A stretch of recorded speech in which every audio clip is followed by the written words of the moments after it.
그리스도 예수 안에서 사랑하는 새순 가족 여러분, 오늘은 예수님과 함께하는 새로운 시작, 우리 내년부터 할 새가족 교제를 바탕으로 해서 신앙의 기초 그 마지막 네 번째 이야기를 함께 나누고자 합니다.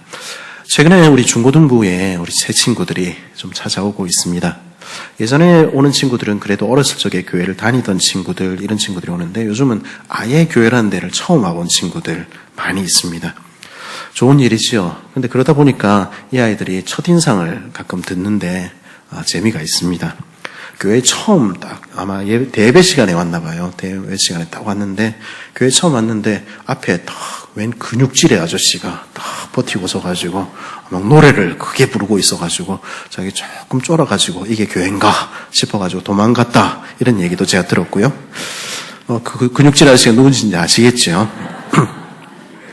그리고 교회 오면은 이렇게 다 하얀 옷 입고 이렇게 다 예배하는 줄 알았는데, 안 그러고 밴드도 하고 막 이래가지고, 교회가 참 생각보다는 현대적이다, 이런 이야기도 들었습니다. 아예 교회를 안 다녀본 사람들이 요즘 정말 많이 있습니다. 그러다 보니까 교회에 대해서, 신앙생활에 대해서 이런저런 오해들이 생기는 것이죠. 근데 때로는 교회를 몇 번 와봐도, 교회를 오랫동안 다니면서도 신앙생활이 무엇인지에 대해서 우리 오해할 수도 있습니다. 어떤 사람들은요, 그저 일주일에 한 번 교회 와서 예배 자리에 앉았다가 드리고 가는 종교생활이 신앙생활이다, 이렇게 착각하는 경우도 있습니다. 기독교 신앙이라는 것을 내 삶과는 분리된 것으로 생각하는 것이죠. 종교는 종교고 내 삶은 내 삶이다. 그래서 교회 밖에서는 자기 원하는 대로 사는 것입니다. 그러다 보니까 예수 믿는 사람들이 뭐 그러냐, 왜 그러냐, 이런 이야기도 우리 종종 듣게 되는 것이죠. 그건 바른 신앙생활이라고 말할 수가 없습니다. 그런가 하면 어떤 사람들은요, 가정이고 직장이고 다 내팽개치고 맨날 교회 일만 하는 것이 신앙생활 잘하는 것이다. 그것도 착각이지요. 월, 화, 수, 목, 금, 토, 일주일 내내 교회만 올인하는 것을 신앙생활 열심히 하고 잘하는 것이라 이야기하는 사람들이 있습니다. 이 경우에는요, 내 삶은 사라지고 종교만 남는 것이겠죠. 특별히 이단들에서는 이런 가르침들을 합니다. 그리고 불행하게도요, 기성교회에서도 이런 주장들을 가끔 듣게 되기도 합니다. 열심을 내고 언제나 교회 일만 하는 것이 바른 신앙생활인 것처럼 착각하는 것이죠. 그러나 그것은 그렇지가 않습니다. 주일을 만드신 하나님께서는 일주일에 나머지 날도 만드셨습니다. 하나님께서는 이곳 교회의 주인이실 뿐 아니라 우리의 가정의 주인도 되시고 우리 직장의 주인도 되시기를 원하시는 것입니다. 그러니 월요일부터 토요일까지의 직장생활과 가정생활 역시 교회생활만큼이나 중요하고요. 그 일상의 삶의 영역에서 착하게 선하게 사는 것 역시 신앙생활의 아주 중요한 부분이다 하는 거 잊어서는 안 되는 것입니다. 신앙은 생활과 분리되지 않습니다. 신앙이 곧 생활인 것이죠. 그렇다면 신앙생활이라는 것은 어떤 것을 말합니까? 신앙생활이라는 말은 신앙이란 말이랑 생활이란 말 합친말이죠. 믿는 대로 산다, 이렇게 이야기할 수 있겠습니다. 신앙생활이란 하나님을 내 마음의 중심에 모시고 하나님을 사랑하며 이웃을 사랑하며 사는 삶을 가리키는 것입니다. 이 삶에서 신앙은 분명히 우리의 삶의 중심에 있어야 됩니다. 그러나 그렇다고 해서 삶의 다른 영역들, 직장생활이나 학교생활, 가정생활이나 사회생활들이 사라져서는 안 되는 것이죠. 오히려 하나님을 내 마음의 중심에 모시고 왕좌에 모실 때 우리의 삶의 다른 모든 부분들은 제대로 제자리를 찾게 되는 것입니다. 그것을 가리켜 우리는 신앙생활 잘한다, 이렇게 이야기를 하는 것이죠. 이렇게 신앙생활을 하는 데 있어서 중요한 것이 있습니다. 그것은 끝까지 그리고 변함없이 신앙생활을 하는 것입니다. 사실 신앙생활 처음 시작할 때는 신이 납니다. 새로운 것을 알게 되는 기쁨도 있고요. 새로운 사람들과 사귀는 것도 좋고 모든 것이 좋아 보이죠. 하지만 언제나 그렇지 않을 수는 있습니다. 교회 다닌다고 신앙생활 한다고 내 삶에 어려운 일들이 생기지 않는 것 아니기 때문입니다. 건강의 문제, 자녀들과의 관계, 그거는 언제나 어렵습니다. 그렇죠? 그리고 남편과의 관계, 그거는 더 어려울 수 있습니다. 그리고 경제적인 어려움들, 내 삶에는 끊임없이 여러 가지 문제들이 일어나는 것처럼 느껴지기도 하는 것이죠. 그 삶의 그 여러 가지 일들 중에 신앙생활이라는 것이 작게 보이기도 하는 것이죠. 게다가 기독교에 대해서 관심이 없거나 혹은 기독교에 적대적인 가족들이나 주변 사람들이 있다면 신앙생활하는 건 더 힘들어집니다. 그래서 그냥 포기해버릴까? 내가 말하고 이 신앙생활을 해가지고 이리 고생을 하나? 이런 생각도 들게 되는 것입니다. 그래서 신앙생활에 뿌리를 내리지 못하고 그만 신앙을 포기하는 사람들도 생기는 것이죠. 그것이 오늘 우리가 읽은 말씀 씨 뿌리는 비유의 두 번째 16절에 등장하는 돌짝밭에 속한 사람들의 이야기일지 모르겠습니다. 그런 날 우리가 이 세상에서 당하는 어려움이나 고통이 우리 삶의, 우리 이야기의 끝이 아니라는 것을 기억할 필요가 있습니다. 먼저는요, 하나님께서 우리에게 이미 주신 것이 무엇인지 기억할 필요가 있고요. 그리고 약속하신 것이 무엇인지 우리 바라볼 필요가 있습니다. 자기 아들을 주시기까지 우리를 사랑하신 하늘 아버지께서는요, 틀림없이 우리를 사랑하십니다. 그리고 바로 지금도, 오늘도 우리를 사랑하십니다. 우리는 누가 뭐라고 그래도, 그리고 환경이 어떻게 변해도 변함없이 하나님의 사랑받는 자녀인 것이죠. 이 변치 않는 사실에, 이 변치 않는 하나님의 사랑에 우리의 뿌리를 내려야 하는 것입니다. 어떤 환경에서도, 어떤 상황에서도 이 사실만큼은 잊지 말아야 되는 것이죠. 그리고 그렇게 우리를 사랑하시는 하늘 아버지께서는요, 우리들의 이야기의 그 마지막에 가장 좋은 것을 준비해 두셨다 하는 사실을 바라보아야 합니다. 예수님은요, 반드시 다시 오실 것이고요, 이 땅에서 주님을 붙들고 산 자녀들을 그날에 힘껏 안아주실 것입니다. 그리고 잘했다, 수고했지, 이렇게 말씀해 주실 것입니다.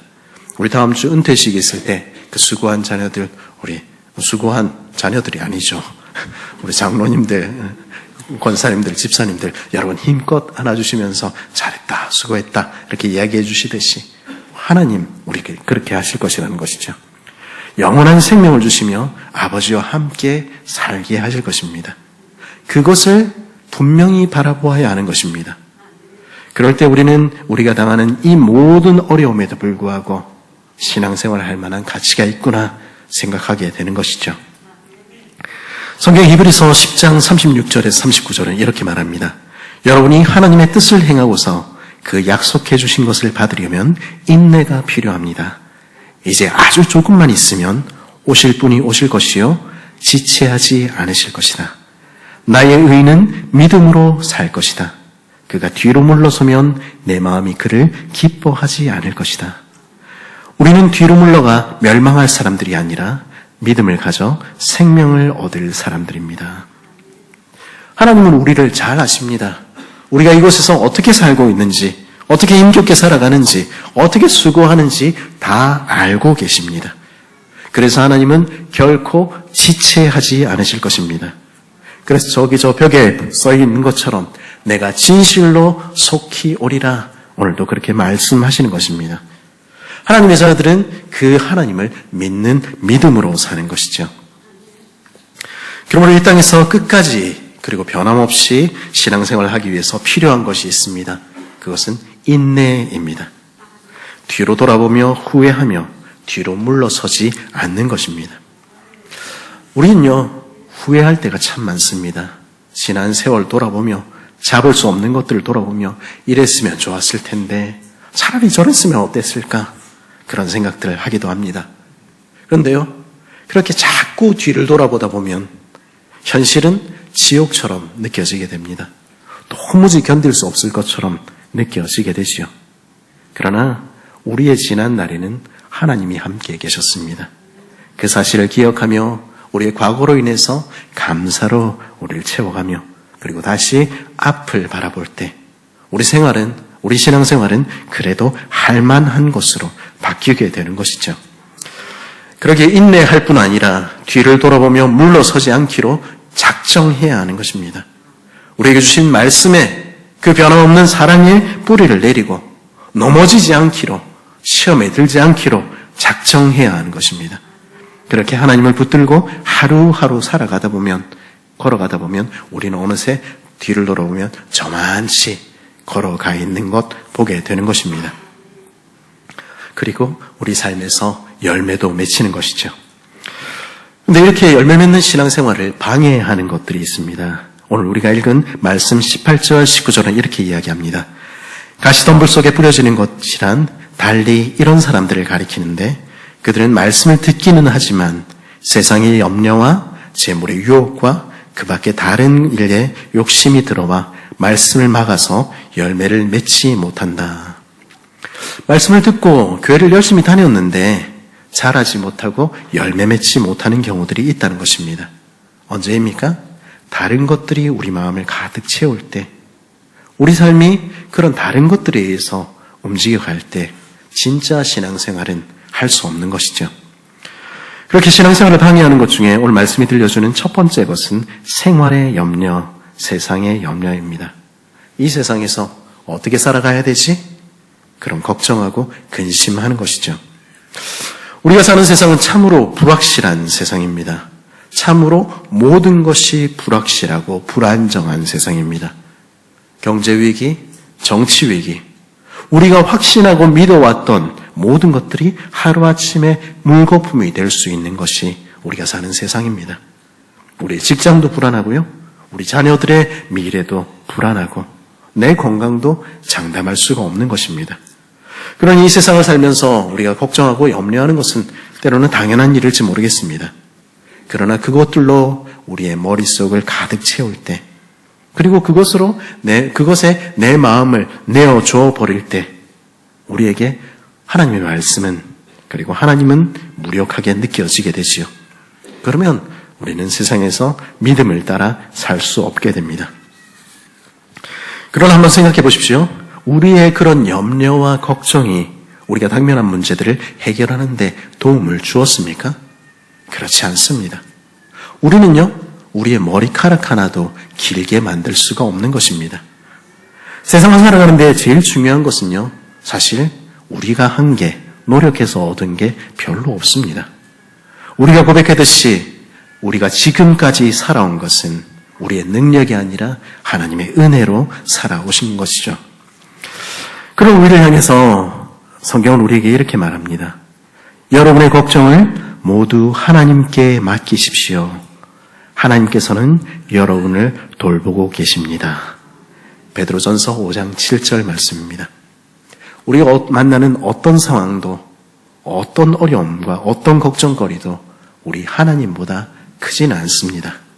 그 하나님께 맡기는 것이 가장 현명한 일이겠지요. 그리고 신앙생활을 하는데 큰 걸림이 되는 두 번째 것이 있다면 그것은 돈입니다. 오늘 성경에는 재물의 유혹 이렇게 이야기를 하는데요. 유혹이라는 이 말은 사실은 속임수라는 뜻입니다. 돈이 우리를 속인다 하는 것입니다. 어떻게 우리를 속입니까? 돈만 있으면 다 될 것처럼 믿게 만드는 것입니다. 요즘 아이들, 청년들 자주 쓰는 밈이 있죠.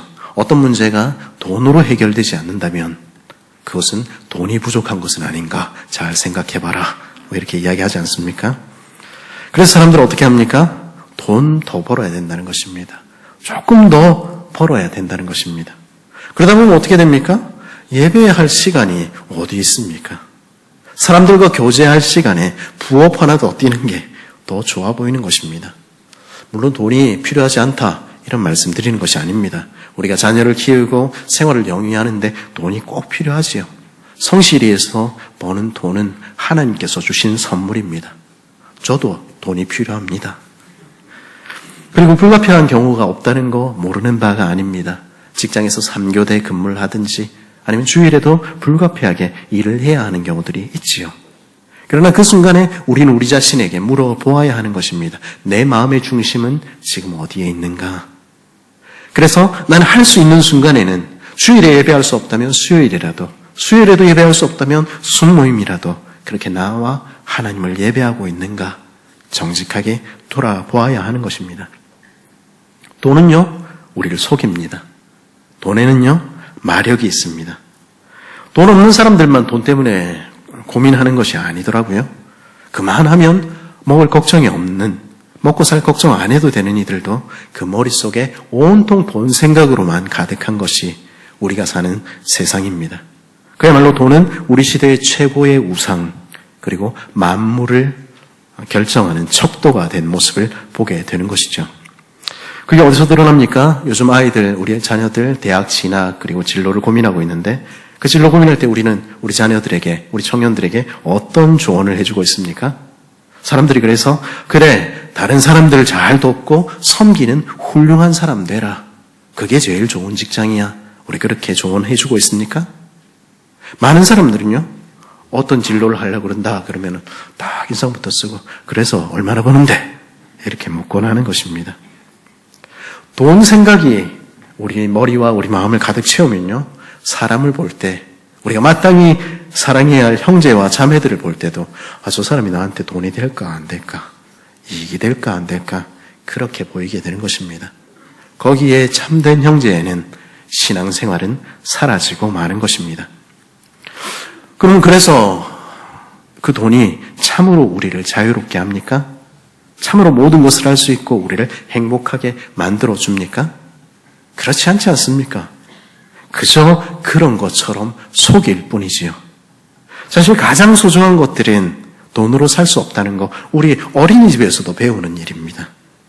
우리가 조건 없는 사랑, 행복한 부부 생활, 가정, 마지막까지 기댈 수 있는 친구, 우리를 위해서 사심없이 기도해주는 신앙의 동지들, 우리가 돈으로 얻을 수 있습니까? 없는 것입니다. 그리고 마지막으로 영원히 우리와 함께 하시는 우리의 친구 되시는 예수님, 그 가장 귀한 것은 결코 돈으로 살 수 없는 것입니다. 그렇게 착각하고 사는 우리를 향해서 성경 디모데전서 6장 10절은 이렇게 경고합니다. 돈을 사랑하는 것이 모든 악의 뿌리입니다. 돈을 줬다가 믿음에서 떠나 헤매기도 하고 많은 고통을 겪기도 한 사람이 더러 있습니다. 요즘은 더러 있는 게 아니라 많이 있는 시대를 살고 있는 것이죠. 돈만이 우리의 눈을 멀게 하는 것이 아닙니다. 오늘 우리가 읽은 말씀 19절을 직역하면 이렇습니다. 그 밖에 다른 것들에 대한 욕망이 들어와 말씀을 목졸라 숨쉬지 못하게 해서 아무 열매도 맺지 못하게 만듭니다. 이런 욕망들, 어쩌면 명예와 권력에 대한 욕망들도 있을 수 있을 것 같습니다. 권력에 대한, 자리에 대한 욕망이 얼마나 큰지, 특별히 남자들에게 그런 욕망들이 더 많이 있습니다. 그런 일들에 마음을 뺏기면 멀쩡하던 사람들이 어느 순간부터 정상적인 사고를 하지 못하게 되는 거 보게 되기도 합니다. 무엇이 옳은지 얘기를 해줘도, 말씀이 우리 양심에 소리쳐도 듣지 못하게 되어버리는 것이죠. 우리는 이런 모습을 예수님을 십자가에 못 박았던 사람들 모습 속에서 발견하게 됩니다. 그 사람들 가장 성경을 잘 아는 사람들이었습니다. 예배 자리에 언제나 참여하던 사람들입니다. 그들이 하나님을 십자가에 못 박은 것입니다. 그리고 그것은 그때의 일만이 아닙니다. 권력에, 자리에, 정치에 눈이 멀면 말씀으로부터 멀어지게 되는 것입니다. 그런 슬픈 모습을 우리는 오늘도 보고 있는 것입니다. 그런가 하면 소극적으로 다른 사람들의 눈을 의식하는 것도, 다른 사람들의 눈치를 보는 것도 우리가 믿음에 따라 살지 못하는 중요한 이유가 되기도 합니다. 내가 믿음으로 산다고 막 이렇게 기도하고, 우리 아이들 사이에서는 그 점심 밥 먹을 때, 급식 먹을 때 기도하나, 이게 중요한 문제더라고요. 그리고 다른 사람들 눈에 어떻게 보일까? 유난하다고 보지는 않을까? 그처럼 다른 사람들의 눈을 의식하다 보면 내가 가진 믿음대로 살지 못하는 일도 있는 것이죠. 교회는 다니는데 신앙생활은 시들시들 하기도 한 것입니다. 정말로 우리가 생각해 보아야 하는 것이 있습니다. 그렇게 우리 마음을 사로잡고 있는 염려와 걱정거리들이 정말로 그렇게 큰 문제일까? 그렇게 중요한 문제일까? 영원히 소유할 수 없는 이 땅의 재물들, 내가 잠시 손에 쥘 수 있을 것처럼 보이는 명예와 권력과 자리가 우리의 영혼의 문제보다 더 중요한 것일까?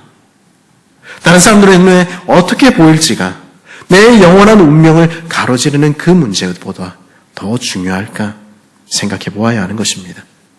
그런 다른 것들이 우리 마음을 가득 채울 때 우리는 우리 영혼이 간절히 갈망하는 그 외침을 듣지 못하게 되는 것입니다. 우리 영혼은 시들어 죽어가게 되는 것이죠.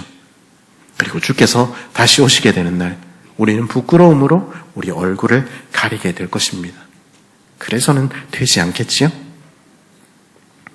그러면 어떻게 하면 우리 믿음으로 살 수 있을까요? 어떻게 하면 우리가 서 있는 이 자리에서 신앙생활 잘할 수 있을까요? 신앙생활이라는 것이 다른 것이 아니라 하나님을 내 마음의 중심에 모시고 하나님을 사랑하는 삶이라 말씀드렸지요. 간단히 이야기하자면 하나님 중심의 삶이라 말씀드릴 수 있을 것입니다. 그렇게 하나님 중심으로 살기 위해서 어떻게 해야 됩니까?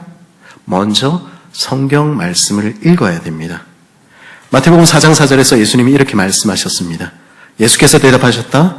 성경에 기록하기를 사람이 빵으로만 살 것이 아니라 하나님의 입에서 나오는 모든 말씀으로 살 것이다 하였다. 우리 육신을 위해서 빵이나 밥이 필요하듯이 우리 영혼을 위해서는 반드시 말씀이 필요합니다. 왜냐하면 하나님께서 써주신 그 사랑의 편지인 성경을 통해서만 우리는 하나님이 누구신지 알게 되고요. 그분이 주신 약속이 무엇인지 알게 되고요. 우리를 사랑하시는 그 사랑의 확신 가운데 살 수 있게 되기 때문입니다.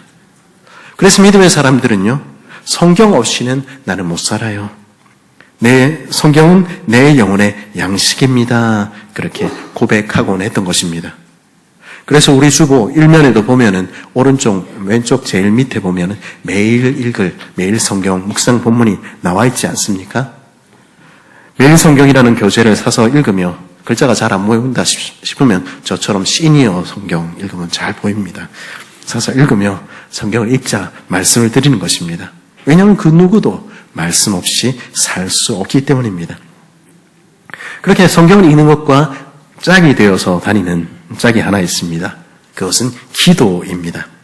성경이 하나님의 이야기를 듣는 것이라면 기도는 우리 마음의 소원을 하나님께 아뢰는 것이죠.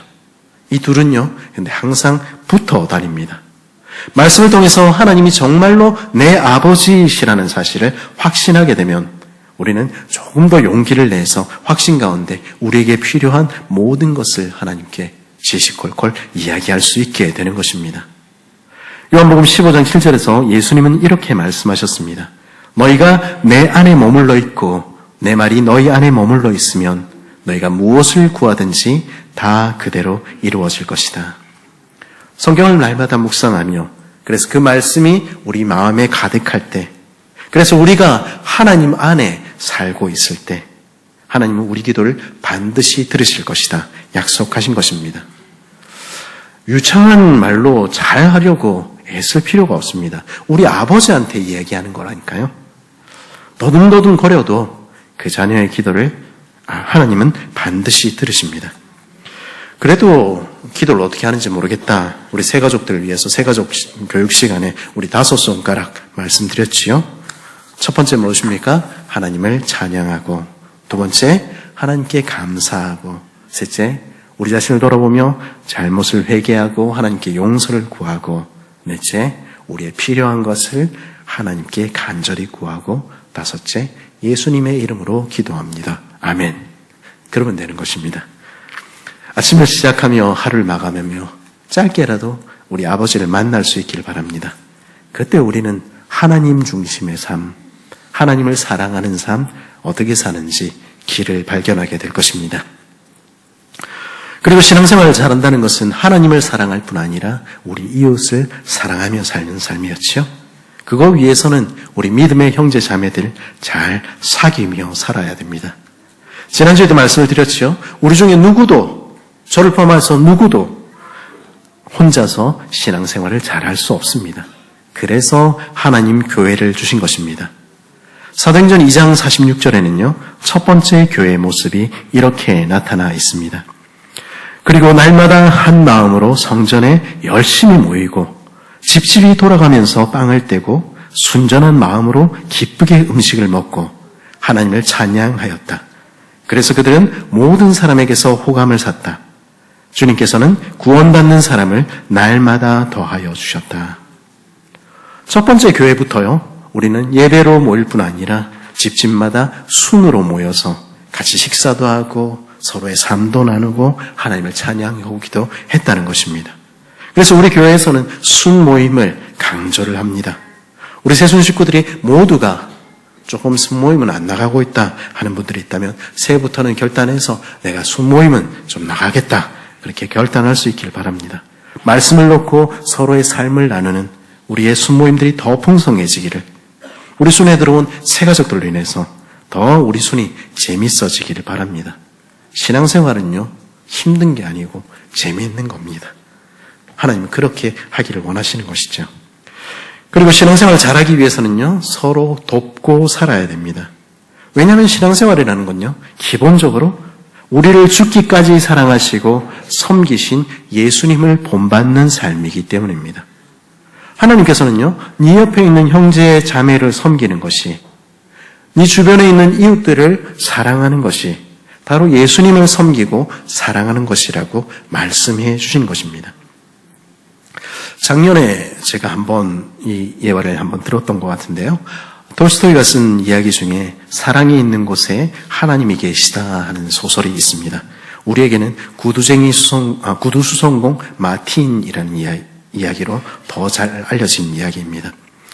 구두 수선을 하고 살아가는 마틴이라는 사람이 있었습니다. 이 사람에게 아무것도 없는 이 사람이었죠. 그 사람에게 기쁨이 있다면 그것은 날마다 성경을 읽는 것이었습니다. 근데 하루는 성경을 읽다가 문득 이런 생각이 들었습니다. 예수님이 날 찾아오신다면 내가 어떻게 대접을 해야 될까? 그런 생각을 하다 잠이 들었는데 꿈에 정말로 예수님이 나타나신 것입니다. 그리고는 내일 내가 너한테 찾아갈게, 이렇게 이야기를 하셨다는 것입니다. 이게 꿈 같지가 않아서 그 다음날 하루 종일 이 마틴은 아침부터 주님을 기다렸습니다. 언제 나오실까 싶어서 차도 끓여놓고 비스켓도 준비해놓고, 그리고 창밖을 보는데 추운 겨울날 꼬부랑 할머니 한 분이 보이는 것입니다. 너무 추운 날인데 어떡하나 들어오세요 이래가지고 차 한 잔을 드리면서 쉬어 가시도록 했지요. 그리고 또 밖을 보는데 이번에는 포대기에 아이를 업은 젊은 부인이 얇은 옷을 입고 덜덜 떨고 있는 것을 본 것입니다. 그래서 아이고 애기 엄마 어서 들어오세요 해서 몸을 녹이게 하고 돈을 쥐어서 보냈지요. 그 다음에 또 보니까 허기진 고아들이 있었습니다. 그래서 대접했지요. 그리고 그 날이 저물었습니다. 날이 다 저물도록 예수님은 오시지 않았습니다. 근데 그날 밤에 잠자리에 들었는데 예수님께서 나타나셔서 말씀하신 것입니다. 나를 잘 대접해줘서 정말 고맙다. 제가 언제 주님을 대접했지요? 그렇게 묻는 마틴 앞에 그가 대접한 할머니가 나타나더니 그 얼굴이 예수님으로 바뀌며 말했습니다. 그거 나였어. 젊은 부인의 얼굴도 예수님으로 바뀌며 말했습니다. 그것도 나였어. 배고픈 어머니도 그 얼굴이 바뀌며 말했습니다. 그것도 나였어. 우리가 우리의 것을 들여서 이웃을 섬기며 사랑하며 살 때 하나님은 말씀하시는 것입니다. 넌 진짜로 나를 믿는 믿음대로 사는구나. 넌 정말 신앙생활 잘하는구나. 고린도전서 15장 58절은 우리에게 이렇게 말합니다. 그러므로 나의 사랑하는 형제 자매 여러분, 굳게 서서 흔들리지 말고 주님의 일을 더욱 많이 하십시오. 여러분이 아는 대로 여러분의 수고가 주님 안에서 헛되지 않습니다. 주님의 일은 무엇입니까? 하나님을 사랑하며 이웃을 사랑하며 사는 삶, 믿는 대로 사는 삶입니다. 그 삶은 결코 헛되지 않는 것입니다. 그리스도예수 안에서 사랑하는 새순 가족 여러분, 신앙생활이라는 것은요, 예배만 드리고 돌아가는 종교생활도, 가정과 직장도 등한시한 채 교회에만 올인하는 그런 삶도 아닙니다. 신앙생활은요, 관계를 잘 맺는 삶이라 말씀드릴 수 있겠습니다. 하나님과의 관계에서는 하나님을 사랑하고 하나님을 내 마음의 중심에 두고 살고, 가정과 이웃과의 관계에서는 마음을 같이하며 사랑하며 살고, 그리고 사회와 직장과의 관계에서는 봉사하고 헌신하고 사는 삶, 믿는 대로 사는 삶, 그게 신앙생활인 것입니다. 이렇게 하나님을 우리 마음의 중심에 모시고 사람들과 아름다운 관계를 맺어가는 삶, 그 삶을 살기를 우리 주님은 원하시는 것입니다. 그렇게 사는 우리 모두가 되었으면 좋겠습니다. 그때 우리 삶에는 참된 기쁨과 평안이 넘치게 될 것입니다. 우리 모두가 그런 복된 신앙생활을 할 수 있기를 간절히 바랍니다.